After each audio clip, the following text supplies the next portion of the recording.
Deep in the oldest folds of the Ozark Mountains, where the ridges cut the sky like the broken teeth of something that died screaming, there's a hollow no map has ever dared to name. The trees there grow wrong, twisted, black-barked, leaning inward as if listening. Locals call it the quiet place, and they only say it once, then spit between two fingers to keep the bad luck from following them home.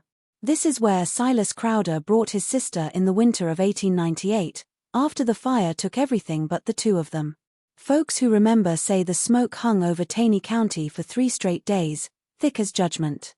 When it cleared, the brother and sister were gone, and so was every record that they had ever been brother and sister at all. They say Silas was tall even then, raw-boned, with pale eyes that didn't blink when you stared too long. They say the girl, some still whisper her real name, though no one's brave enough to do it loud, walked 3 steps behind him everywhere they went, barefoot even in snow, carrying a rag doll burned black on one side. They built a cabin no neighbor helped raise. They posted no claim. They just appeared one morning like they'd stepped out of the ground itself. And in that cabin, behind walls that never quite sat square, behind a door that only opened from the inside, Silas Crowder started a family with the only woman he'd ever loved, his own blood sister. 3 boys would come from that union. 3 boys born with the same pale eyes, the same 2 wide mouths, and something else, something the mountain wouldn't let them leave behind. For over 100 years, the quiet place kept its secrets. Children vanished on dares. Dogs refused to cross the creek. And every generation, another Crowder was born who looked a little less like God's work and a little more like a warning. Until someone finally decided to speak. What you're about to hear isn't folklore. It isn't a ghost story told to scare city kids around a campfire. It's the true account of the most inbred bloodline in America, and of the man who chose, again and again, to keep it that way. Some names have been changed. Some graves never had names to begin with. But the hollow remembers. And tonight, it's going to tell you what it saw. The winter of 1898 came down on Taney County like a hammer made of ice. Snow started before Thanksgiving and never really left, piling so deep that the hogs froze standing up in their pens and the creeks locked solid enough for a man to walk clear to Arkansas if he didn't mind never coming back. Folks were still burning green wood and praying the cornmeal held out when the fire started on the ridge above Little Beaver Creek. It began in the loft of the Crowder place, an old dogtrot cabin built from chestnut logs so hard the nails bent when you tried to drive them. Someone, maybe the father, Amos, drunk on his own sour mash, maybe one of the little ones playing with a lantern, knocked over a coal oil lamp. The dry chinking caught first, then the shakes on the roof, then the whole thing went up like a torch soaked in judgment. Neighbors half a mile away saw the orange bloom against the black sky and heard the popping of green timber louder than rifle fire. By the time men got there with buckets and wet burlap, the cabin was already caving in on itself. Amos Crowder stumbled out the front door with his beard on fire, beating at the flames with his bare hands until he dropped in the snow and didn't move again. His wife, Eula, never made it past the kitchen. She was found the next morning curled around the iron stove like she was trying to shield it from the heat instead of the other way around. 2 of the children, the oldest boy and the baby girl, burned with the house. But when the ashes cooled and the men poked through the ruins with fence rails, they counted only 2 small bodies among the charred bed frames and melted kettles. 2 teenagers were missing, 16-year-old Silas, quiet and tall as a sapling hickory, and his 14-year-old sister Delphia, pale as milk and always trailing 3 steps behind him like a shadow that had learned to walk.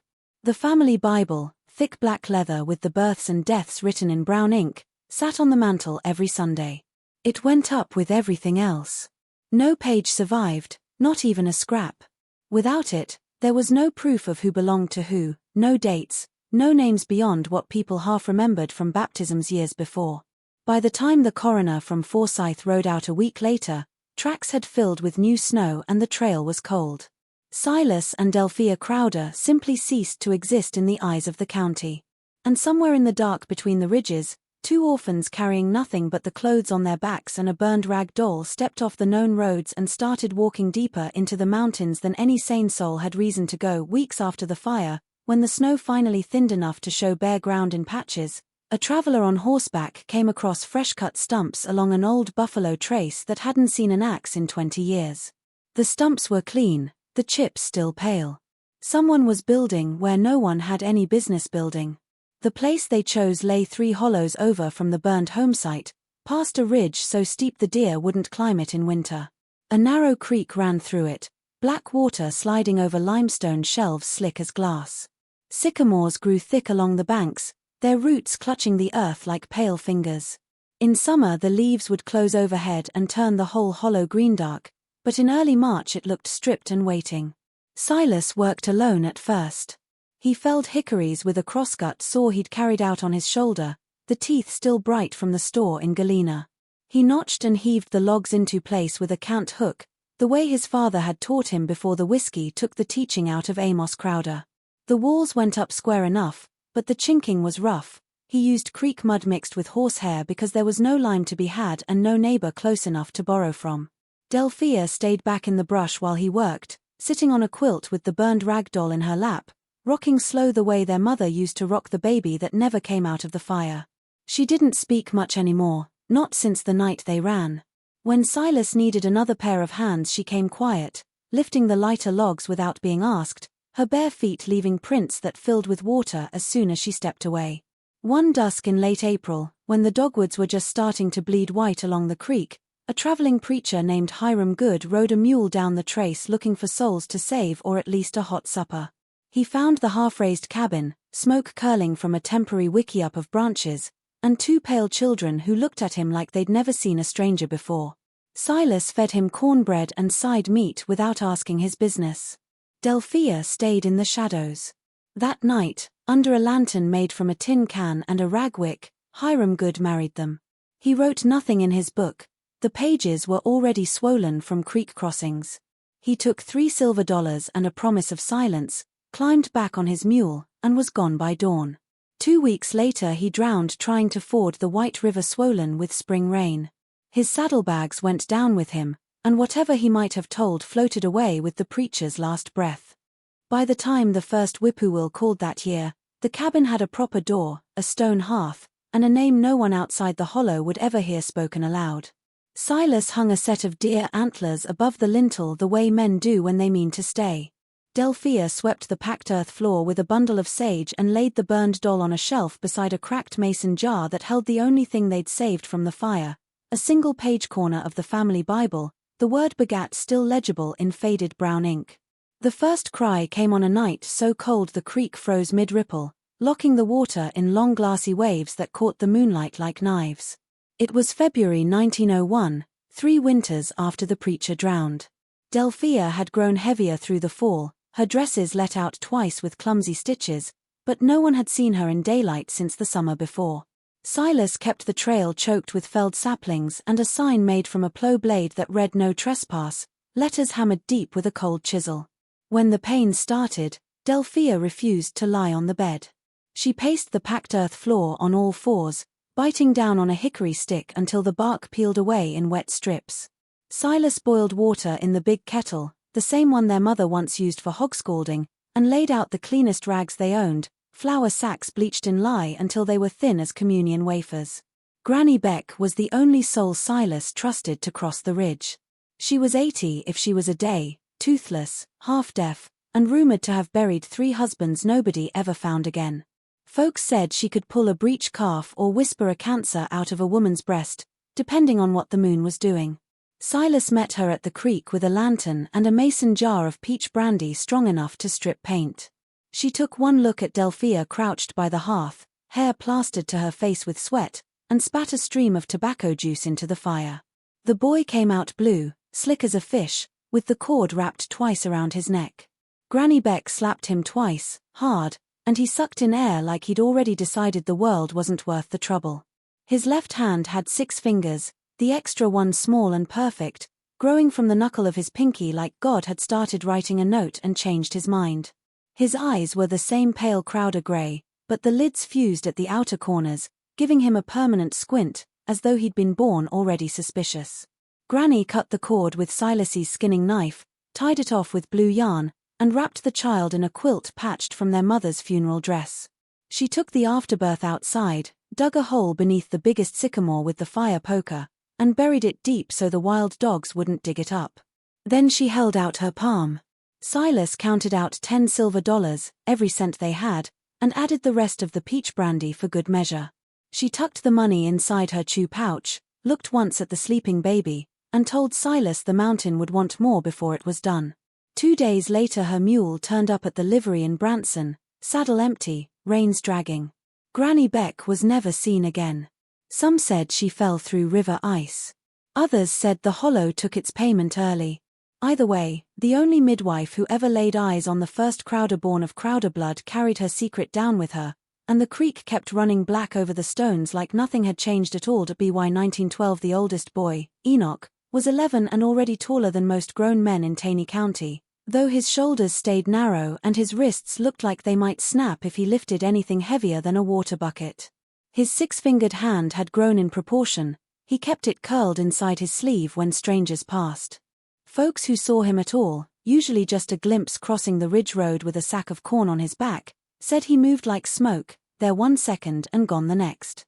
The outside world had started pressing closer.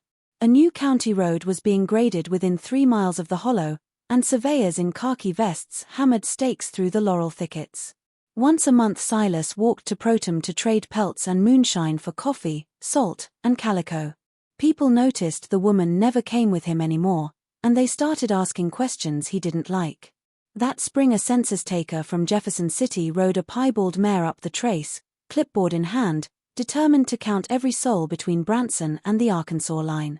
He found the cabin at midday, smoke curling lazy from the chimney, chickens scratching in the yard like any other hardscrabble farm.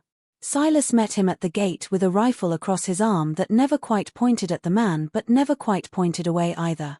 The census taker asked for names, ages, relation. Silas answered slow, choosing every word like he was laying cards on a table. He gave his own name plain, Silas Crowder, said the boy hiding behind the smokehouse door was his son Enoch, and when the man asked about the woman's faint singing drifting from inside, Silas smiled for the first time anyone could remember and said she was his wife, rescued from a Springfield orphanage fire when she was small. Distant cousins on his mother's side, he claimed, though the mother had been dead these 14 years and no one could recall her people. He even invited the man to step inside for coffee. The census taker declined, scribbled something quick, and left faster than courtesy required. His report, filed weeks later in the county courthouse, listed the household as Silas Crowder, head, 30, Delphia Crowder, wife, 28, orphaned ward of family, and Enoch Crowder, son, 11. Relation noted as distant blood, legally wed by traveling minister 1899. No one cross-checked. The orphanage in Springfield had burned in 1903, its records turned to ash along with 32 children nobody ever claimed.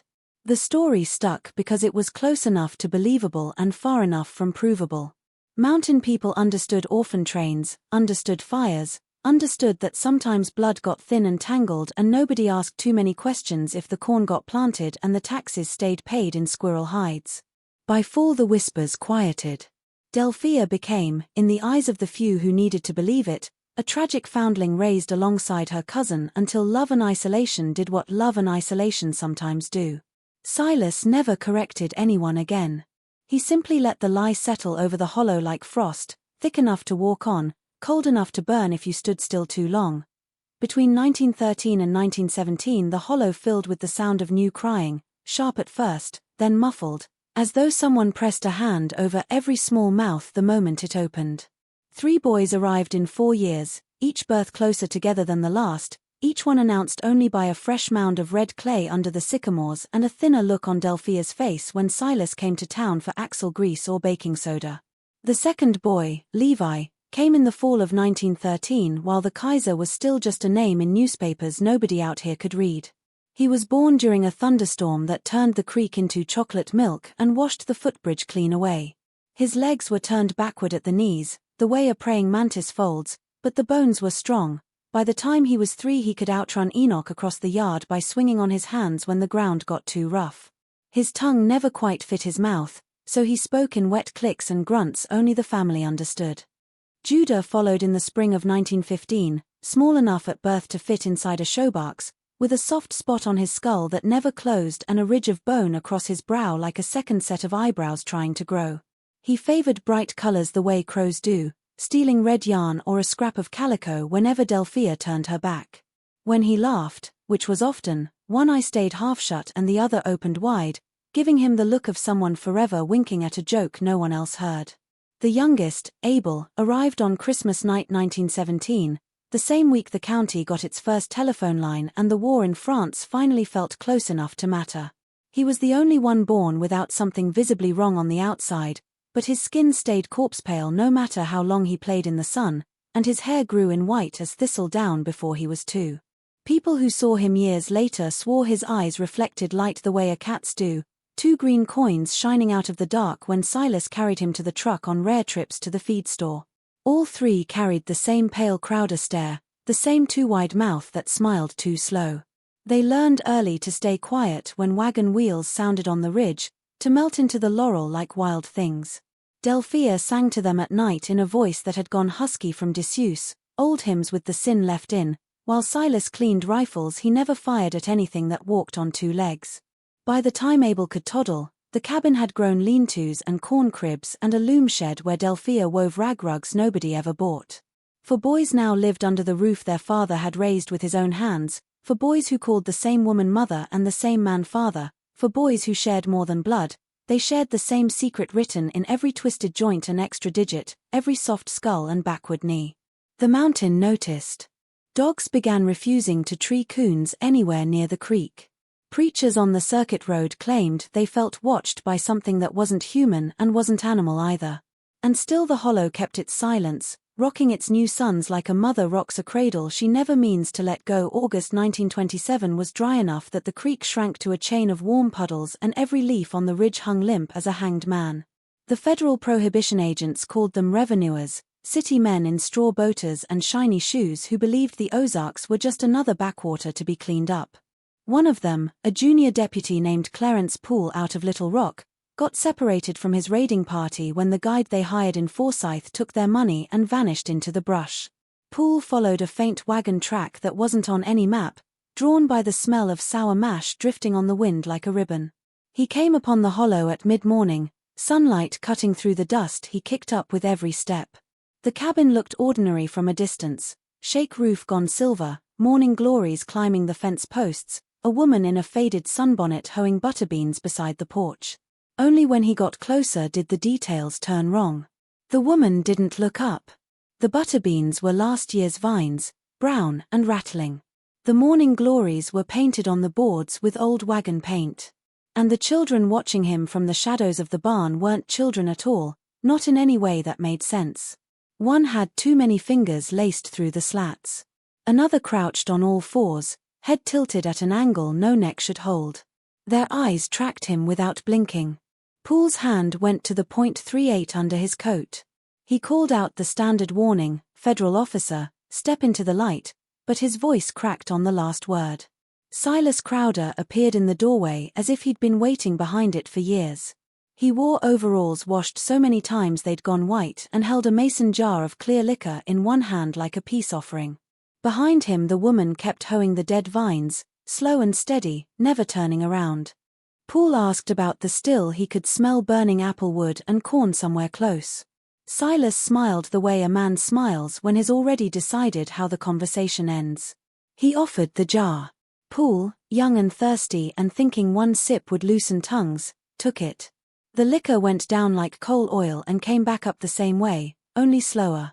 What happened after is stitched together from scraps, a boot print near the creek that ended in dragged furrows, a straw boater found months later snagged on a route downstream with a bullet hole through the crown, a government revolver registered to Clarence T. Poole turning up in 1934 at a pawnshop in Memphis, serial numbers filed smooth. The raiding party searched for 3 days, then chalked it up to moonshiner justice and closed the file. Back in Little Rock, Poole's mother received a pension and a letter saying her son had been lost to the wilderness. She kept his photograph on the mantle until she died, the young man in the straw boater smiling like he still believed the world made sense. In the hollow the apple wood kept burning. The woman in the sunbonnet finished her row of dead butterbeans and went inside. The children melted back into the trees. And Silas Crowder poured another jar of clear lightning into the same mason jar, rinsed it in the creek, and set it on the porch rail to wait for the next man fool enough to follow the smell. By the winter of 1930 the hollow had grown too small for what lived in it. The original cabin sagged under the weight of extra rooms tacked on like scabs, lean-tos, a loom shed, a smokehouse that never held meat. Children who had once hidden behind their mothers' skirts now stood taller than the doorframe, their shadows stretching wrong across the packed earth yard when the sun went low. Some could pass if they kept their sleeves long and their mouths shut. Others never would. Silas watched them the way a man watches storm clouds piling up behind the ridge, knowing the rain is coming whether he wills it or not. He began disappearing at dawn with a crosscut saw across his shoulder and a grub hoe slung on a rope, gone for days at a time.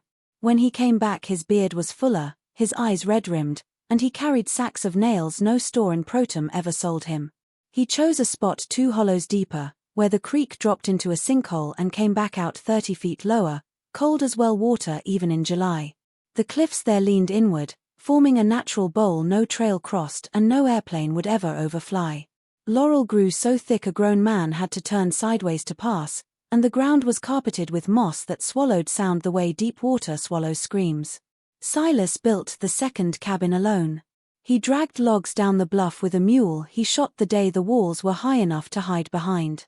The boards he rived himself from a single lightning-struck oak, wide enough that no knots showed. He left no window on the uphill side and only one door, set low so a person had to stoop to enter. The chimney he built from river stones mortared with clay the color of dried blood. When the fire burned inside, the smoke rose straight for 10 feet then spread flat against the cliff like it was afraid to leave.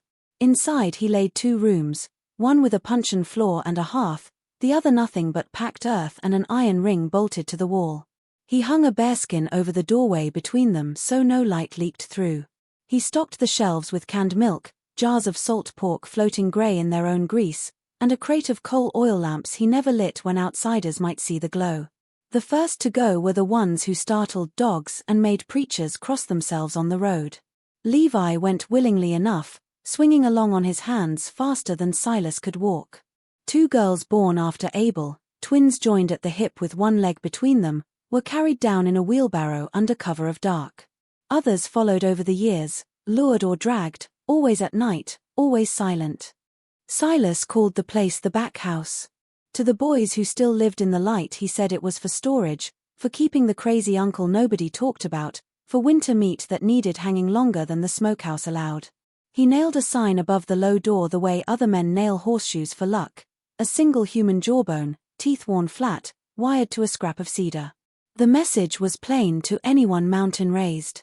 Some nights, when the wind came down the hollow just right, people on the far ridge swore they heard singing from somewhere deeper than the creek ran. A woman's voice, thin and cracked, threading the same hymn over and over until the words lost all meaning and only the tune remained, drifting up through the laurel like smoke that had learned how to mourn. The summer of 1943 smelled of creosote and war news.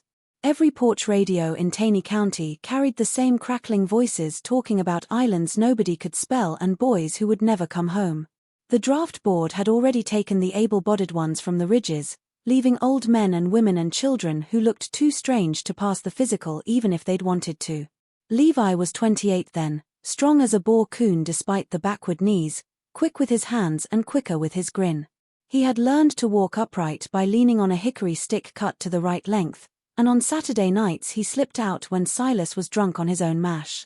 He followed deer trails down to the swimming hole below Bull Shoals where town girls came to smoke cigarettes and dream about soldiers who wrote real letters.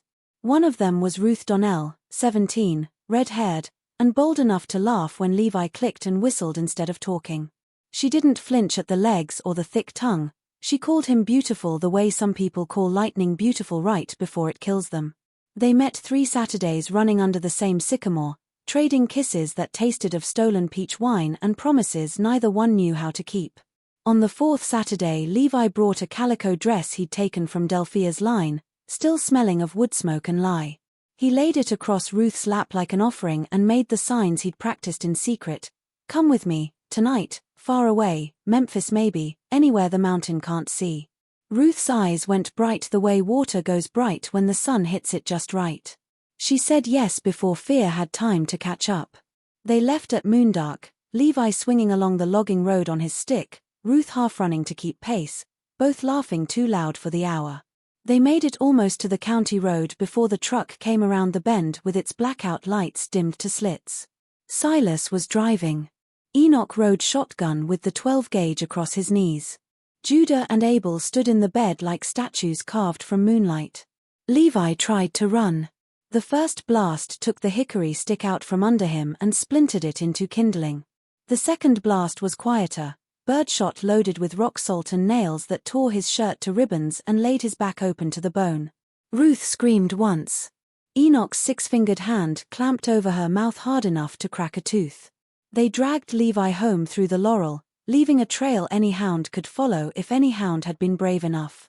Ruth was tied in the back house with the others, gagged with the same calico dress she'd admired an hour earlier. Levi they kept in the front room 3 days, chained to the hearth by the ankle while Delphia picked salt out of the wounds with tweezers and Silas decided what the mountain required. On the third night they carried him to the barn. Enoch held the lantern. Judah sharpened the skinning knife on a whetstone that sang like a cicada. Abel, pale as always, stood in the doorway so Levi could see his little brother's face while Silas took the tongue first, slow, so the lesson would last. The blade went in under the chin and came out red to the hilt. They cauterized the stump with a branding iron-heated cherry-bright, and Levi's scream came out a wet hiss that sounded almost like Ruth's name. After that he never left the yard again.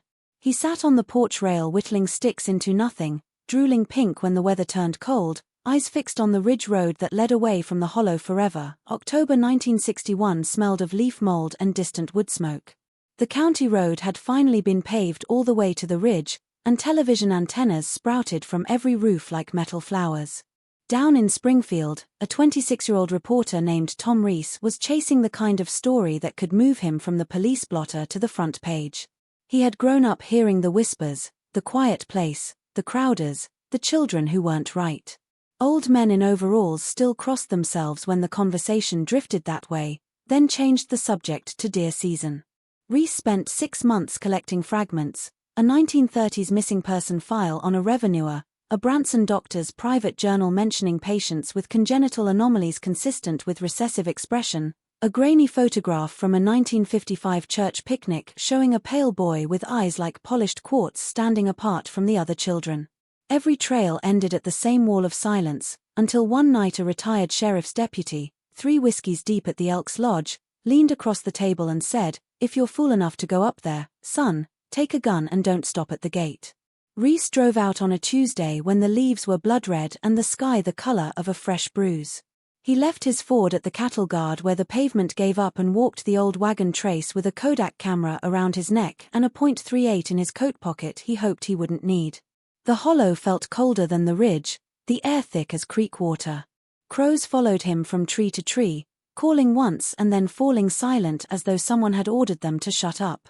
He found the first cabin the way people find graves, suddenly, and with the feeling they were meant to. The yard was swept bare, the porch empty except for a single rocking chair moving though there was no wind. A woman watched from the doorway, small and stooped, hair white as bone, eyes the same pale gray he'd seen in the picnic photograph. She didn't speak when he called out. She simply turned and disappeared inside. The gate to the footpath was new chain link topped with barbed wire, the kind the army used in Korea. A padlock the size of a man's fist held it shut, and from the crossbar hung a string of small yellowed objects that clicked together when the breeze finally decided to move. Reese stepped closer, raised his camera, and felt his stomach fold in on itself. They weren't beads or bones from a deer. They were human finger joints, 20 or 30 of them, wired together like wind chimes, bleached clean and polished by years of weather. He took one photograph, the shutter sound loud as a gunshot in the stillness, then backed away slow, the way you back away from a coiled snake. Behind him the rocking chair had stopped. Somewhere deeper in the laurel something answered the crows with a single low whistle that might have been wind through a hollow log and might not. Reese didn't wait to decide. He walked fast until the trail met gravel, then ran until the Ford started on the third try and carried him back down the mountain with the smell of leaf mold still clinging to his clothes and the image of those pale clicking bones burned behind his eyes like a negative held too close to the light. November the 28th, 2025, started ordinary enough for Sheriff Deputy Mara Ellison. She was finishing a graveyard shift in Taney County, half listening to the scanner while the coffee went cold, when the 911 call came in at 4:17 a.m.